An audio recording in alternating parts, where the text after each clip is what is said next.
Bonjour, voici une vidéo sur l'usage de Track Analyzer pour la création d'une navigation de rallye aérien.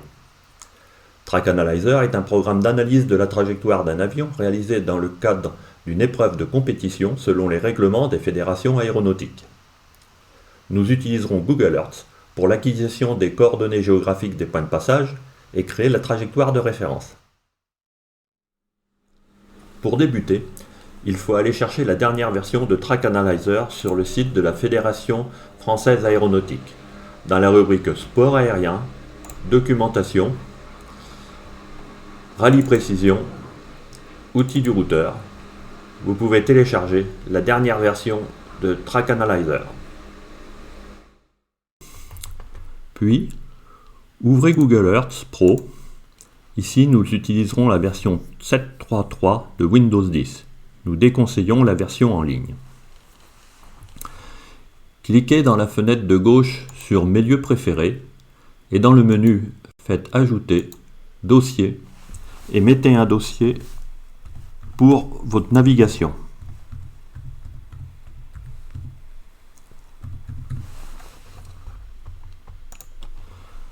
Ensuite, il faut placer un point de départ, créer le point, nommez-le FTO pour Airfield Takeoff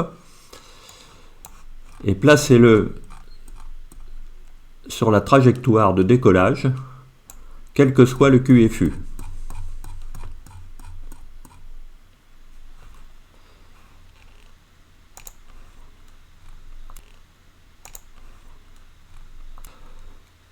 Donc la désignation des points est codifiée pour qu'ils soient reconnus dans Track Analyzer, voire la documentation. Le point Starting Point SP, les points suivants, Turning Point, avec un numéro, et terminer la navigation par le point final FP, Finish Point.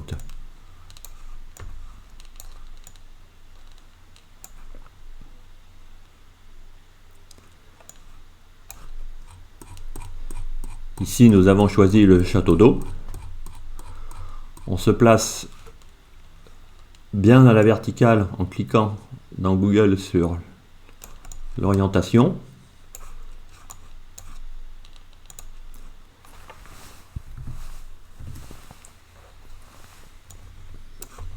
Et on place la pointe de l'épingle le plus près possible de la cible, ici le pied du château d'eau.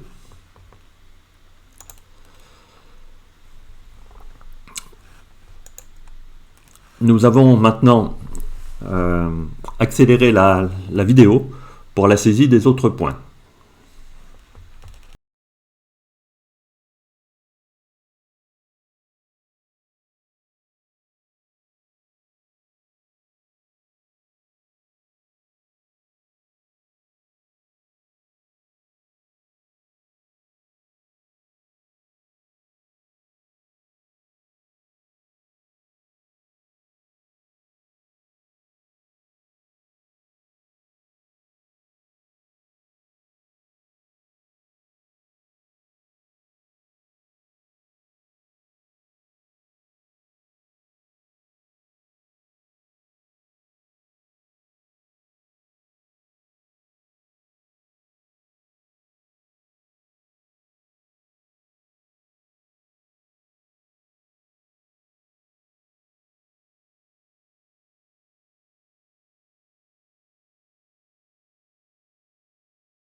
Ce sont les coordonnées de ces points, ainsi positionnés, qui seront les portes chronométrées ou non.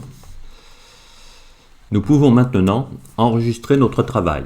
Dans la fenêtre de gauche, cliquez sur votre navigation, clic droit pour avoir le menu et enregistrer le lieu sous. Ici, il faut changer en KML et lui mettre un nom distinct.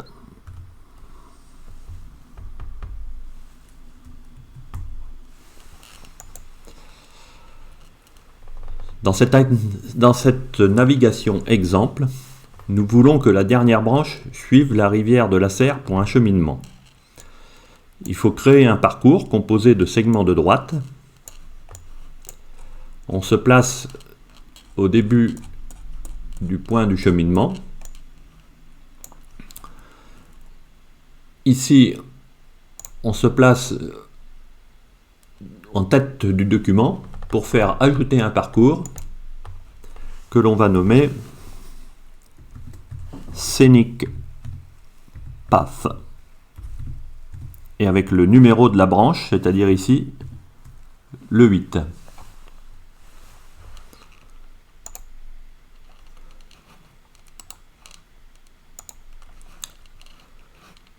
Maintenant, ajoutez des points en suivant votre cheminement. Nous allons accélérer la navigation.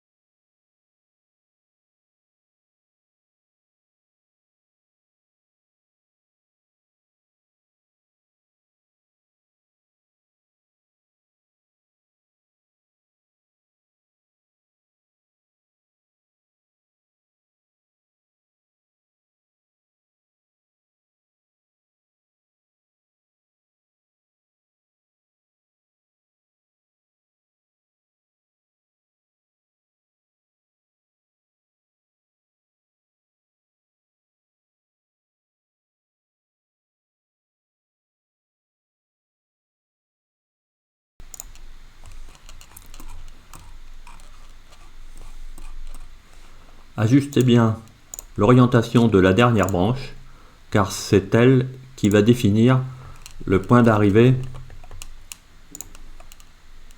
de votre navigation et l'orientation de la porte.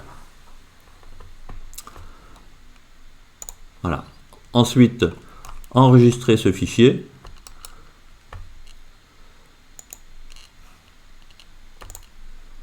Voilà, dans votre répertoire.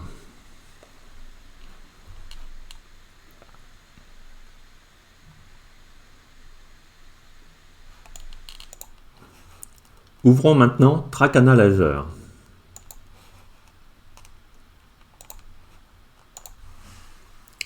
Pour faciliter les nombreux accès aux divers fichiers, il est conseillé d'enregistrer le fichier de travail, le répertoire de travail. Ensuite, sélectionnez View Track, puis l'icône des waypoints. Dans le menu File, Import, WPT from Google Earth. Sélectionnez votre fichier. Là, à ce stade, toutes les branches sont droites. Enregistrez ça sous le format Track Analyzer. Voilà, votre navigation doit ressembler à ce que vous avez voulu. Si ce n'est pas le cas, il faut vérifier l'ordre des points, Takeoff, FTO, SP, TP1, 2, 3, 4, 5, 6, 7, 8. Ceci correspond à l'ordre de votre fichier qui était ici.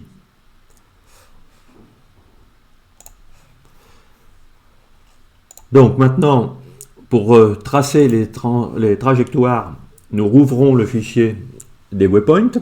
Nous avons voulu mettre un arc de cercle entre 4 et 5. Donc on clique dans la colonne de droite. Ici, on peut sélectionner un arc de cercle. S'affiche alors des informations supplémentaires.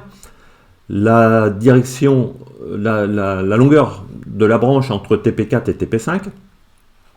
le rayon mini du cercle qu'on peut faire, mais je conseille de mettre un petit peu plus, puisque sinon on a vite des écarts latéraux qui se créent. Vous voyez que là un simple 0,2 nautique de rayon en plus nous fait un décalage qui est très fort, si bien que vous auriez une forte variation ici avec très peu de différence à ce niveau.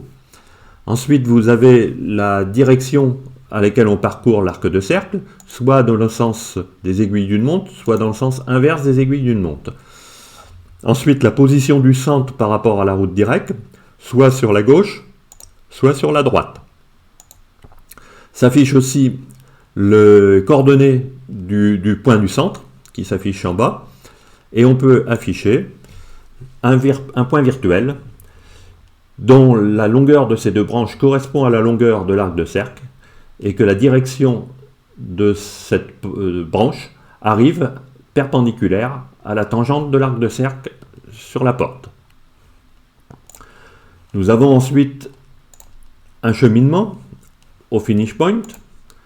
Donc là, on clique sur Scenic. Dans le fichier, on va chercher Scenic Path 8.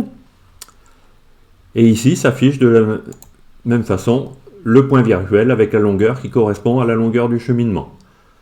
Et la direction, c'est celle de la dernière branche. Voici maintenant le fichier terminé. Nous l'enregistrons au format de Track Analyzer. Ensuite, nous réouvrons le fichier pour l'enregistrer en l'exportant au format Google Earth. Là, on lui met, moi je rajoute WPT, de façon à savoir qu'il provient de Track Analyzer.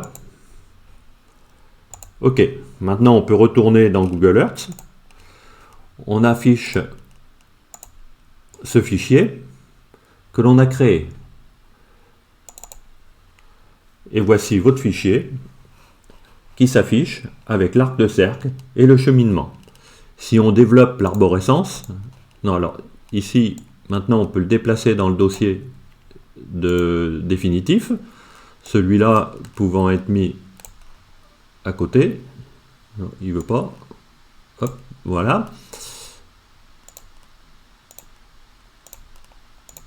Voilà, si on déploie l'arborescence, on s'aperçoit qu'il y a deux items cachés.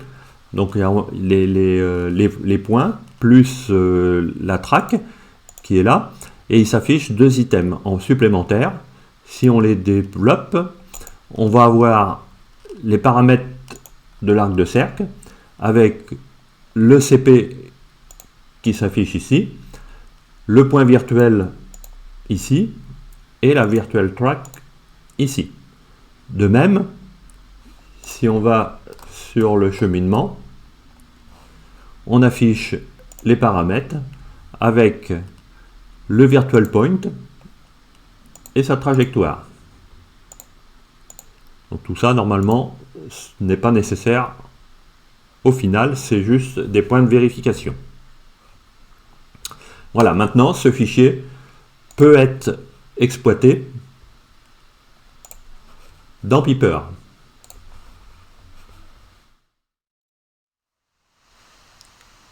J'espère que cette vidéo vous aura permis de découvrir comment utiliser Track Analyzer et souhaite à tous les routeurs un bon usage. En cas de bug, merci de me contacter par email. N'oubliez pas aussi la documentation collaborative disponible sur le serveur dédié à notre sport. Les problèmes que vous rencontrez sont sûrement aussi ceux d'autres utilisateurs. Documentez comment vous les avez résolus, cela sera bénéfique à la communauté. Pour participer, demandez l'ouverture d'un compte. Au revoir.